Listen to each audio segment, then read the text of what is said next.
Sidang di Pengadilan Negeri Balai Bandung kelas 1A terkait Dr. Umi yang diseret ke meja hijau didakwa oleh Jaksa Penuntut Umum Amriansa SHMH pemalsuan dan sumpah palsu. Dengan agenda sidang pemeriksaan saksi diantaranya 2 notaris dan staf, sedangkan dari BPN Kabupaten Bandung 3 orang yang jadi saksi. Dalam kesaksiannya, Aris Iskandaria SHMKN ini sebagai notaris dari Dr. Rumi, dia telah menerbitkan AJB dan itu pun hanya terima berkasnya saja, tidak tahu sampai saat ini Dr. Rumi hanya dalam persidangan. Sidang di Pengadilan Negeri Balai Bandung kelas 1A terkait Dr. Umi yang diseret ke meja hijau yang didakwa oleh Jaksa Penuntut Umum Amriansa SHMH pemalsuan dan sumpah palsu. Sedangkan agenda pada hari ini adalah pemeriksaan saksi diantaranya 2 notaris dan staf, sedangkan dari BPN Kabupaten Bandung 3 orang yang jadi saksi. Data yang ada pembanding M71, M78, M76 yang mengatakan bahwa sertifikat itu bloknya adalah blok listrik, C-nya adalah 259. Di M70 juga tercantum blok listrik dan C-nya atau kohirnya 259. Sedangkan dari keempat sertifikat itu dilahirkan dari AJB 259 tahun 69. Satu AJB.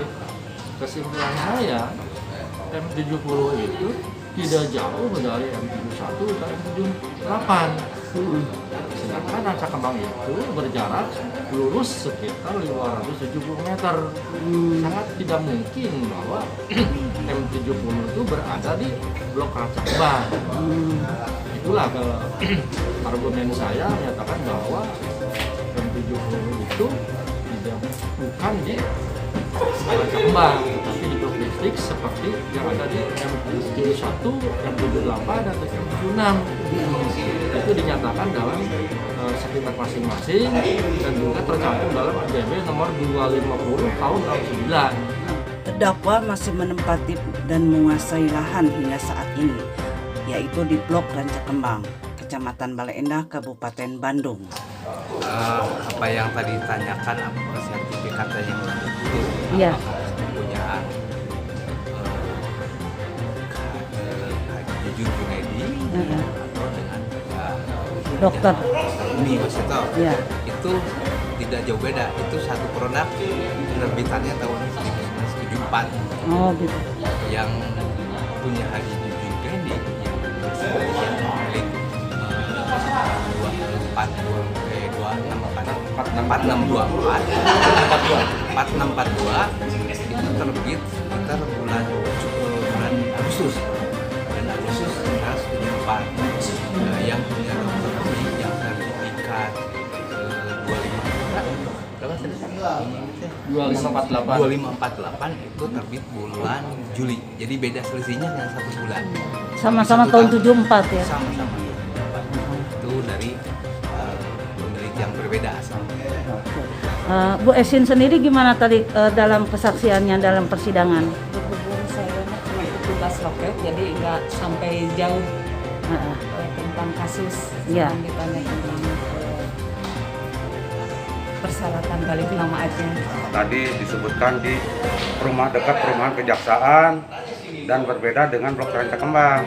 Nah, kalau Ranca Kembang itu berada di Ranca Kembang, kalau blok listrik berada di blok listrik yang sertifikatnya berendengan sama dengan M71, 76, 78 itu dekat kejaksaan. Yang M71, 72 kalau menurut saya itu sudah jadi Cigado Residen sekarang.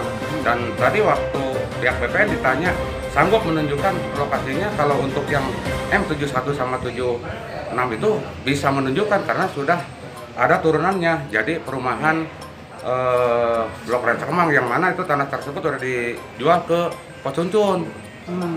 Dan jauh itu 500, kalau garis lurus tuh garis udara itu 570 tadi katanya. Jadi tadi kesaksiannya cukup bagus lah dan ditunjukkan peta, ya peta persil berdasarkan teknologi BPN bahwa menunjukkan yang punya saya itu di blok Rancakembang dan blok listrik itu yang di M70, yang mana M70 kan dari kesaksian-kesaksian sebelumnya bahwa dia itu tidak membeli M70 karena sertifikatnya juga masih ada di pemilik dan tidak pernah menjual.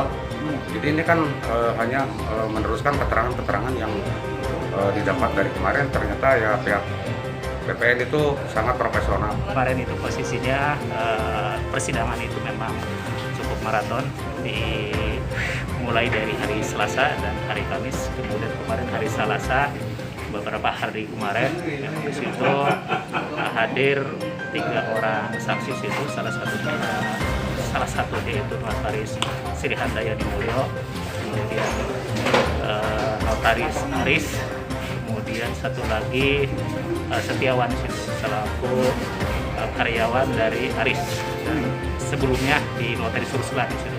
Kemudian pada saat di situ ketiga-tiga menyampaikan, salah satunya Notaris Sri Mulyo di situ menyangkut berkaitan dengan akta jual beli di situ.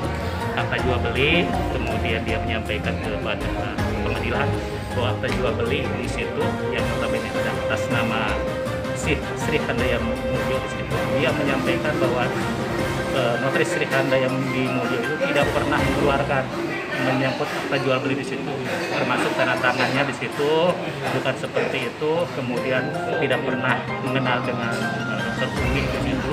Kemudian dia baru tahu menyangkut AJB di situ pada saat Dr. Umi dan pengacaranya datang ke kantor Sri Handayani Mulyo di situ. Kemudian dia menyampaikan di situ. Itu yang pertama. Yang jelas Sri Handayani Mulyo itu tidak pernah mengeluarkan akte yang notabene di situ ada tulisan menyangkut akta jual beli antara Jenderal Wahid dengan Dr. Umi di situ. Kemudian yang kedua itu Notaris Aris. Kalau Notaris Aris itu dengan adanya lahirnya AJB tahun 2010 di situ, dia menyampaikan memang betul di situ tercatat AJB-nya, cuman pada saat prosesnya berkas pada saat di situ AJB-nya di situ udah ada tanda tangannya di situ, udah ada tanda tangan di situ. Kemudian Notaris Aris tidak pernah ketemu secara langsung baik dengan Jenderal Wahid maupun dengan Dr. Umi di situ. Kemudian karena berkas-berkas itu dibawa sama Suhadi, kemudian ditandatangani sama Aris di situ. Itu yang ini. Tapi menyangkut berkas-berkas yang lain itu Aris itu tidak tahu gitu. Karena berkas semuanya itu yang bawa Suhadi. Kemudian ada satu lagi saksi dari Setiawan. Setiawan itu memang dulu karyawan dari Ruslan, terus Notaris Ruslan, kemudian Notaris Ruslan yang sudah meninggal dunia. Sekarang ini di Notaris Aris di situ. Dia menyampaikan bahwa di situ menyangkut AJB tahun 2010 itu ada tanda tangan Setiawan selaku saksi. Ternyata ya bersangkutan juga dia tidak pernah menandatangani di situ dan tidak tahu menyangkut AJB di situ. Persidangan akan terus dilanjutkan karena masih banyak saksi-saksi yang akan dimintai keterangan di depan persidangan. Sekitar ada 6 dan salah satu ada saksi ahli di bidang pidana umum. Demikian Nur Setia, N News.